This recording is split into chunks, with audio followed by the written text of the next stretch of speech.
सबसे पहले तो मैं जब इस पवित्र भूमि पर आया हूं तो माता सुकराला जी को नमन करते हुए अपनी बात को प्रारंभ करता हूं। हम सब जानते हैं कि यह धरती माता सुकराला के आशीर्वाद से मंगलमय है और विकास की ओर एक नई दिशा लेकर के चली है। ऐसे स्थान पर जब अपने प्रिय मित्र सतीश शर्मा जी के लिए मैं आया हूं तो दो बातें मुझे दिख रही हैं। एक कि आप सब लोग 10 बजे सुबह के आए हुए हैं और शाम के 5 बज रहे हैं। एक भी माता, बहन, बुजुर्ग, नौजवान एक भी अपनी कुर्सी छोड़कर नहीं गया है। यह बताता है कि आपका सतीश शर्मा जी के साथ अटूट प्रेम है।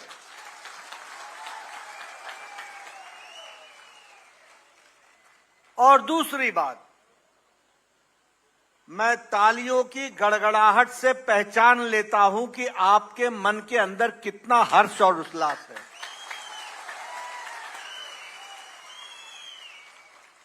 ये तालियां सड़क पर भी लोग बैठे, जो खड़े हैं, बैठे हैं, वो भी बजा रहे हैं। ये बताता है कि आपने सतीश शर्मा जी को बिलावर से अपना आशीर्वाद देने का मन बना लिया है। इसके लिए मैं आपको विशेष करके धन्यवाद देता हूं।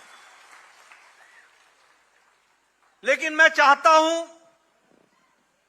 सिर्फ आपका वोट ही ना आए। आप यहां से जब दूर अपने गांव को जाएंगे, मुझे मालूम है कि आपको जाने में 1.5 घंटा, 2 घंटा, 3 घंटा लगेगा, सूर्यास्त हो जाएगा, रात हो जाएगी। पर जब आप अपने घर जाएं तो मोहल्ले में, कस्बे में, इलाके में, गांव में, पंचायत में मोदी जी का एक संदेश जरूर पहुंचाइएगा कि अब कश्मीर मुख्य धारा में चल पड़ा है, इसको आगे ले जाना है, इसके लिए हमको काम करना है। बोलिए, ये संदेश पहुंचाएंगे? जरा जोर से बोलिए, संदेश पहुंचाएंगे? मोदी जी की राम राम पहुंचाएंगे? सतीश जी को विधानसभा में भेजेंगे? मित्रों, मैं यहां यह भी कहना चाहता हूं कि जम्मू कश्मीर का बहुत पुराना संबंध भारतीय जनता पार्टी और जनसंघ से है। एक भावनात्मक रिश्ता है हमारा। कांग्रेस पार्टी, नेशनल कॉन्फ्रेंस ने हमेशा जम्मू की धरती के साथ दगा दिया है, इसको छला है,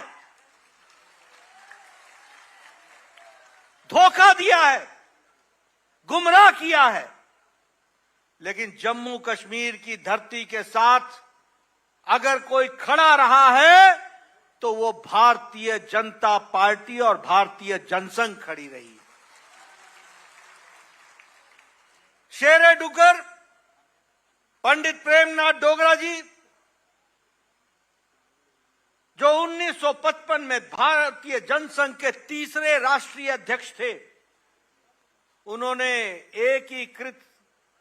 एकीकरण के लिए शेख अब्दुल्ला से लोहा लिया था और जम्मू कश्मीर की आवाज को उठाया था।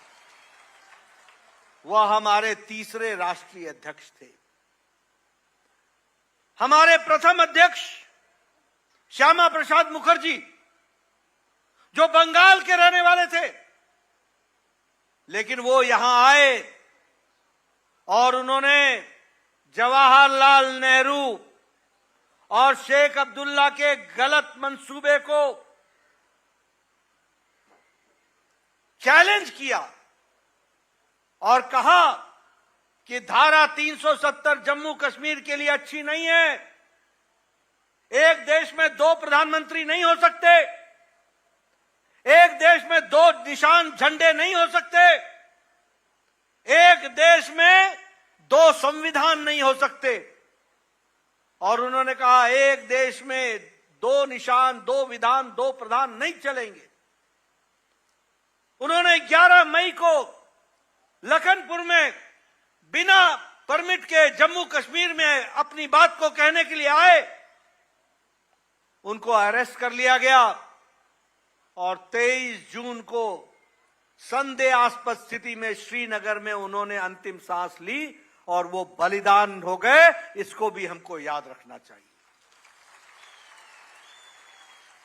लेकिन उनकी लड़ाई जारी रही। हम जनसंघ से भारतीय जनता पार्टी बन गए और 2019 में 5 और 6 अगस्त को प्रधानमंत्री मोदी जी की इच्छा शक्ति और अमित शाह जी की रणनीति ने धारा 370 को धाराशाही कर दिया और एक देश में एक निशान, एक प्रधान, एक विधान बना करके दिखा दिया। इस बात को भी हमको ध्यान रखना चाहिए। मित्रों, यह चुनाव अपने आप में बहुत अजूबा चुनाव है। यह पहली बार हो रहा है कि श्रीनगर की घाटी में जहां 8% वोट पड़ते थे, आज 58 और 60% वोट पड़ रहे हैं। कोई भय का माहौल नहीं है, कोई आतंक का माहौल नहीं है, कोई टेररिस्ट अटैक नहीं है, कोई फायरिंग नहीं है, कोई बूथ कैप्चरिंग नहीं है। लोग निडर होकर के वोट डाल रहे हैं और वोट पहले 2 चरण में 58 और 60% पड़े हैं। इसलिए जिन लोगों ने अपने हाथों में बंदूक पकड़ी थी, उन लोगों ने और उस युवा ने अब बंदूक की जगह पर बैलेट के सहारे अपनी बात को कह रहे हैं। बैलेट के सहारे ये प्रजातंत्र की जीत है। और प्रधानमंत्री मोदी जी ने शांति, अमन, स्थिरता और विकास, इस काम को जोर देकर के आगे बढ़ाने का काम किया है।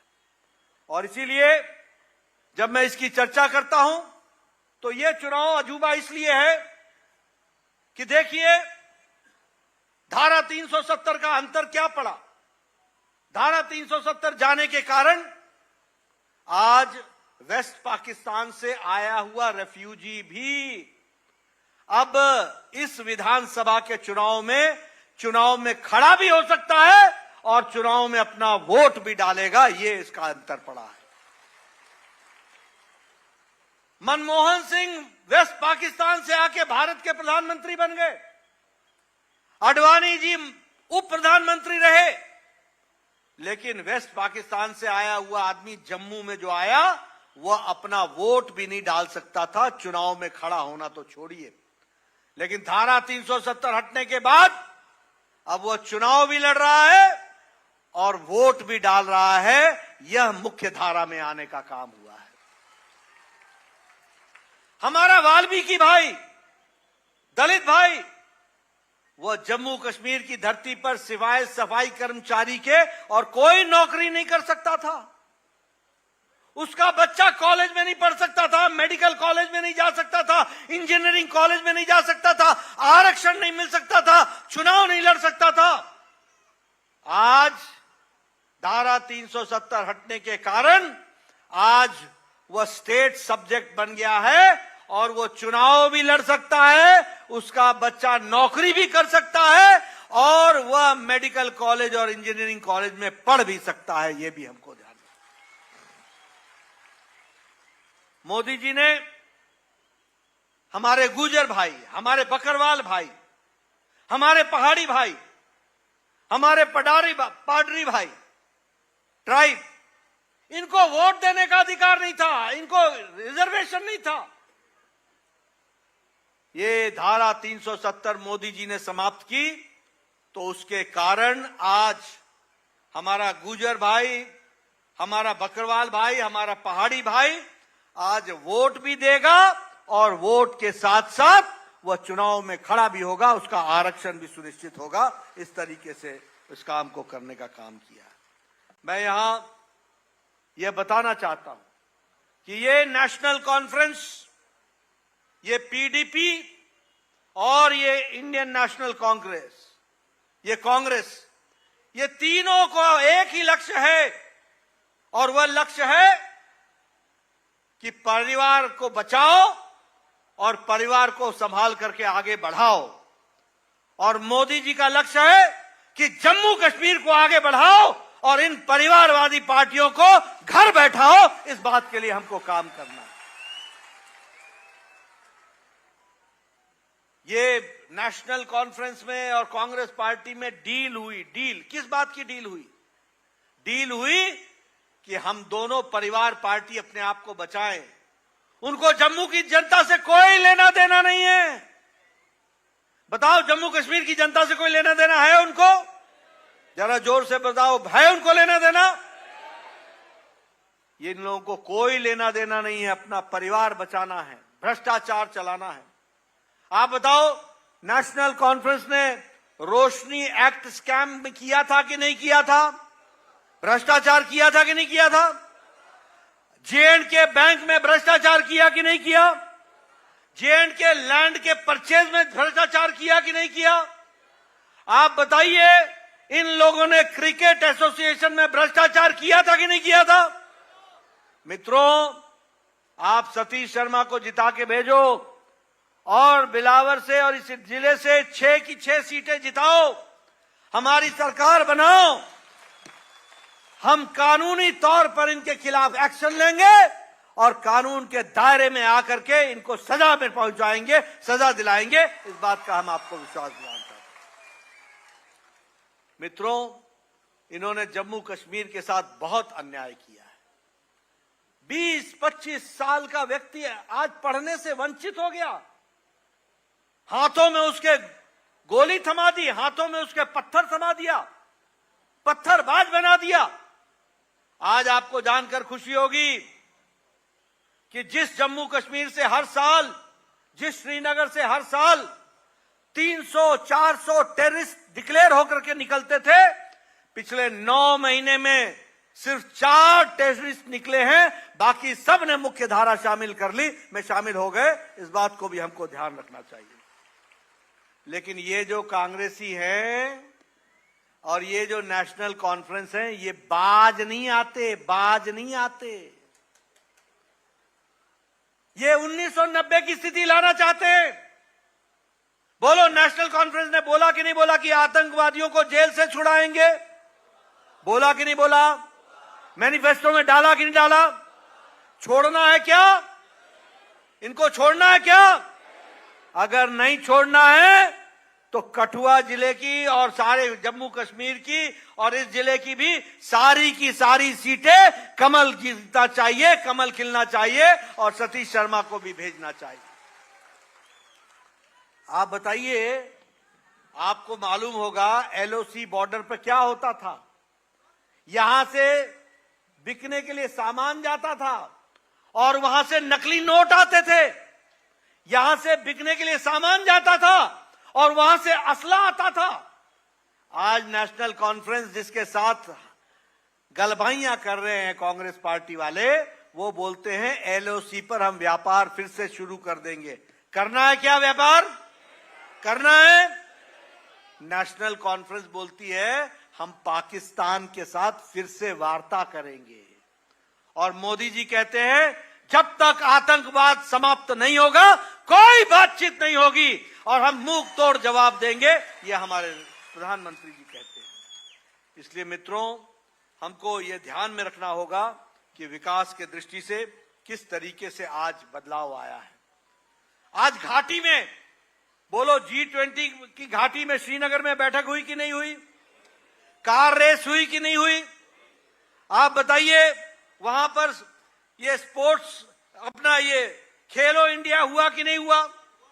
आज लोग लाल चौक पर शाम को 10 बजे 11 बजे फोटो खिंचा रहे हैं। फोटो 2 करोड़ से ज्यादा टूरिस्ट आया जम्मू कश्मीर में, 2 करोड़ से ज्यादा एक साल के अंदर। बोलो, शांति अमन चैन आई कि नहीं आई? रखना है कि नहीं रखना है? इसलिए मित्रों, मैं ये आपको बताना चाहता हूं, चाहे आरक्षण का विषय हो, चाहे विकास का विषय हो, कोई भी विषय हो, उस विषय को बढ़ाने का काम भारतीय जनता पार्टी मोदी जी के नेतृत्व में की है। मैं यहां ये भी आपको बताना चाहता हूं, 10 साल पहले बताओ, 5 साल पहले धारा 370 लगने के पहले प्रदेश में भ्रष्टाचार व्याप्त था कि नहीं था? भ्रष्टाचार था कि नहीं था? आज मोदी जी ने भ्रष्टाचार समाप्त किया कि नहीं किया? विकास का काम चला कि नहीं चला? आज देश आज जब दुनिया की अर्थनीति लड़खड़ा रही है, दुनिया की, चाहे अमेरिका हो, चाहे ऑस्ट्रेलिया हो, चाहे जापान हो, चाहे चाइना हो, सब जगह अर्थनीति लड़खड़ा रही है, वहां मोदी जी के नेतृत्व में ब्राइट स्पॉट की तरह, जगमगाते सितारे की तरह आज भारत खड़ा है। इस बात को हमको समझना चाहिए। आज भारत मोदी जी के नेतृत्व में जो 10 साल पहले अर्थनीति में आर्थिक दृष्टि से 11वें नंबर पर खड़ा था, 11वें नंबर पर, आज ब्रिटेन को, जिसने हमको 200 साल राज किया, उसको पछाड़कर भारत आज 11वें नंबर से 5वें नंबर की अर्थव्यवस्था बन गई, 5वें नंबर की। और आप जम्मू कश्मीर के चुनाव पर दुनिया की निगाह टिकी हुई है। यहां आप चुनाव जिताओ, कमल खिलाओ, और मोदी जी के नेतृत्व में वो तीसरे टर्म में भारत को दुनिया की तीसरी आर्थिक शक्ति बनाएंगे, तीसरी आर्थिक शक्ति बनाएंगे। और अगर मैं जम्मू की बात करूं तो आपको जानकर खुशी होगी। बोलो, पिछले 5 साल में विकास हुआ है कि नहीं हुआ है? सड़कें बनी है कि नहीं बनी है? गांव गांव सड़क पहुंच रही है कि नहीं पहुंच रही है? विकास के काम चल रहे हैं कि नहीं चल रहे हैं? National highway, elevated road, flyover, सब पर काम चल रहा है कि नहीं चल रहा है? आप लोगों को जम्मू जाने का मौका मिलता होगा। जम्मू बदला हुआ शहर है कि नहीं है? बदल गया कि नहीं बदल गया? विकास हो रहा है कि नहीं हो रहा है? आपको जानकर खुशी होगी कि जम्मू कश्मीर में 1800 किलोमीटर नेशनल हाईवे बना है, 1800 किलोमीटर नेशनल और state highway. Delhi Katra expressway, Delhi से कटरा, जम्मू पुंछ हाईवे, चेनानी नासरी हमारा tunnel, Banihal Qazigund tunnel, Zojila tunnel, ये सब विकास के नए काम हो रहे हैं। आपको जानकर खुशी होगी कि हमारे गांव में 19,000 किलोमीटर की सड़क बनी है और 23,300 गांवों को 2,300 गांवों को सड़क से, ऑल वेदर रोड, 12 महीने चलने वाली सड़क से जोड़ दिया गया है। इस तरीके से काम चल रहा है। 443 किलोमीटर की बॉर्डर रोड बनी है, 443 बीआरओ ने बनाई है। उधमपुर से लेकर के बारामुल्ला तक आज रेलवे लाइन ये पूरी की पूरी बनकर के तैयार हो रही है, कुछ दिनों में कंप्लीट हो जाएगी। अब ट्रेन बारामुल्ला तक जाएगी। कश्मीर से कन्याकुमारी तक भारत एक होगा, सही मायने में एक होगा, इसको हमको देखने को मिलेगा। आज माता वैष्णव देवी को दिल्ली से वंदे भारत ट्रेन चल रही है। कभी सोचा था दिल्ली कटरा, आज वंदे भारत ट्रेन चल रही है। अटल जी ने चेनाब के ऊपर रेलवे ब्रिज दिया था, अटल जी ने। ये यूपीए की सरकार ने 10 साल उसको दबा के रखा। 10 साल मोदी जी आए, फिर से चेनाब ब्रिज पर काम शुरू हुआ। आज एशिया का सबसे ऊंचा ब्रिज बन करके तैयार है और वो जम्मू कश्मीर की शान बन करके तैयार है, चेनाब ब्रिज। ये भी हम लोगों ने देखा है। और इसी तरीके से अगर मैं यहां की बात करूं तो मैं आपको बताना चाहता हूं कि लगभग 38,000 सरकारी नौकरियों में लोगों को जोड़ने का काम हुआ है और विकास के साथ जुड़ा है। जम्मू की बात कर रहा हूं, all India institute of medical sciences Jammu में खुल चुका है। दुनिया में वर्ल्ड क्लास अब हॉस्पिटल के लिए अब आपको दिल्ली नहीं जाना पड़ेगा, जम्मू में उसका इलाज हो जाएगा, इस बात की व्यवस्था की गई है। Indian institute of management, Indian institute of technology, Indian institute of mass communication अब जम्मू देश में उन शहर में आ गया है जो बेंगलोर से मुकाबला करेगा, जो हमारे ये जो बड़े बड़े शहर हैं उनसे मुकाबला करेगा और यहां पर एजुकेशनल हब बन करके तैयार हुआ है। इस बात को भी हमको समझना चाहिए। मेट्रोपॉलिटन सिटी जैसा जम्मू कश्मीर में हर तरीके की सुविधा जम्मू शहर में दी जा रही है, यह भी हमको समझना चाहिए। मैं एक बात और बोलना चाहूंगा, शाहपुर कंडी प्रोजेक्ट हाथ नहीं लगाते थे। ये सारा हमारा इलाका जो कंडी का इलाका है, सूखा इलाका था, पैसे वहां पर पानी की व्यवस्था नहीं थी। 10 साल तक सिर्फ पाकिस्तान से डरकर यूपीए की सरकार शाहपुर कंडी को हाथ नहीं लगाती थी। ये मोदी जी आए, उन्होंने शाहपुर कंडी के काम को शुरू किया और अब जम्मू के कोने कोने तक किसानों के लिए पानी पहुंचाने का काम कुछ दिनों में पूरा हो जाएगा। इस बात को भी हमको ध्यान में रखना चाहिए। 8 नए मेडिकल कॉलेज खोले गए। Pakal hydro project, Pakal Dul hydro project, Kiru hydro project, Ratle hydro project, Kwar hydro project, इन सब पर काम तीव्र गति से चल रहा है। इसलिए जम्मू अब पानी से वंचित नहीं रहेगा और विकास की एक नई गाथा लिखी जाएगी। इस बात को भी हमको समझना चाहिए। आप बताइए, लंबे समय बाद यहां पर हमारे डीडीसी का चुनाव हुआ कि नहीं हुआ? डिस्ट्रिक्ट डेवलपमेंट कमेटी का चुनाव हुआ कि नहीं हुआ? पंचायतों का चुनाव हुआ कि नहीं हुआ? सरपंच चुन करके आए कि नहीं आए? कांग्रेस और एनसी के जमाने में हुआ था चुनाव, हुआ था चुनाव, गोलियां चलती थी, गोलियां चलती थी। आज वहां चुनाव हो रहा है और चुनाव हुए हैं और चुनाव के बाद आज मंच पर भी मैं देख रहा हूं हमारे चेयरमैन, हमारे पंचायत के सचिव, ये सब लोग जीत करके आए हैं, नौजवान नेता बना है। और जब आपके बेलावर में आया हूं तो मैं एक बात का आपको विश्वास दिलाना चाहता हूं। सतीश जी ने मेरे से चर्चा की और उन्होंने कहा यहां पीएचसी दो, यहां सीएचसी दो, अस्पताल को ठीक करो। इन्होंने मुझे बतौर स्वास्थ्य मंत्री स्वास्थ्य की बात की है। मैं आपको विश्वास दिलाता हूं, ये मोदी जी की सरकार है। स्वास्थ्य नहीं, स्वास्थ्य हो, सड़क हो, बिजली हो, पानी हो, कोई भी विषय हो, किसी भी मामले में बिलावर पीछे नहीं रहेगा। उसके विकास के लिए हम जुड़ेंगे, उसको हम मुख्य धारा में लाएंगे। लेकिन मैं एक बात बता दूं आपको, हम दिल्ली से स्कूल तो दे सकते हैं, लेकिन अगर यहां हमारी सरकार नहीं हुई तो स्कूल लेना ना लेना ये सरकार की मर्जी बन जाएगी। हम आपको पीएचसी तो दे सकते हैं, लेकिन अगर यहां की सरकार पीएचसी लेने से इनकार कर दे तो हम कुछ नहीं कर सकते। और इसीलिए मैं निवेदन करूंगा कि अब यहां भी डबल इंजन की सरकार चाहिए, डबल इंजन की सरकार चाहिए। आप नहीं सिर्फ सतीश शर्मा को जिताइए, सारी सीटें जिताइए।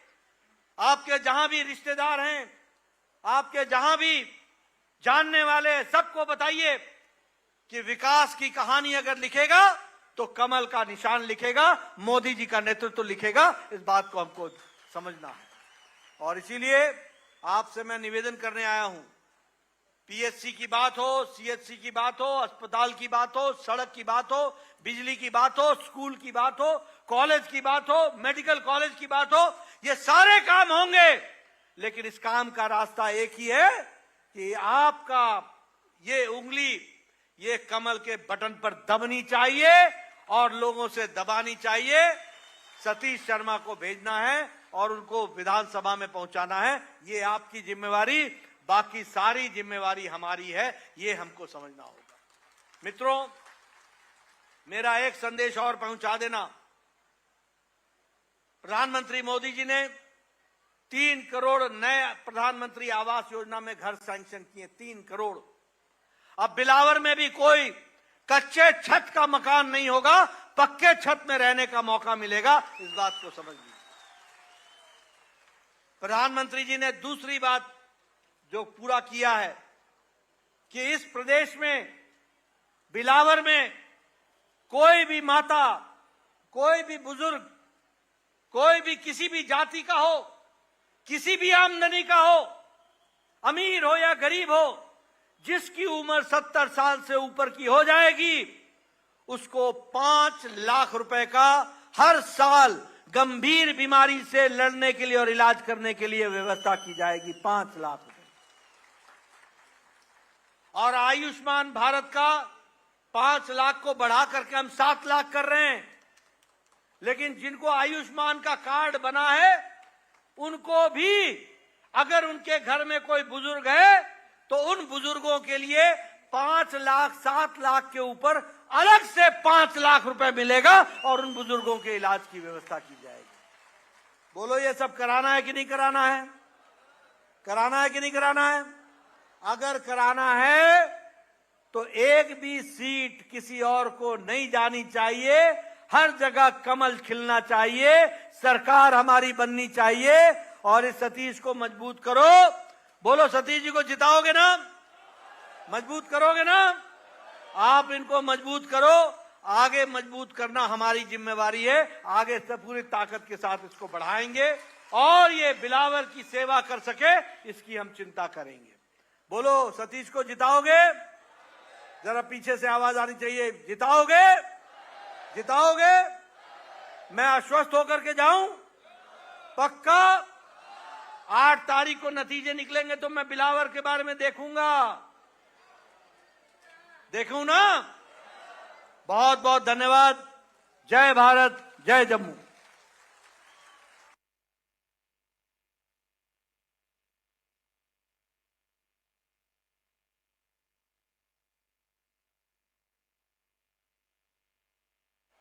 सम्माननीय मंच,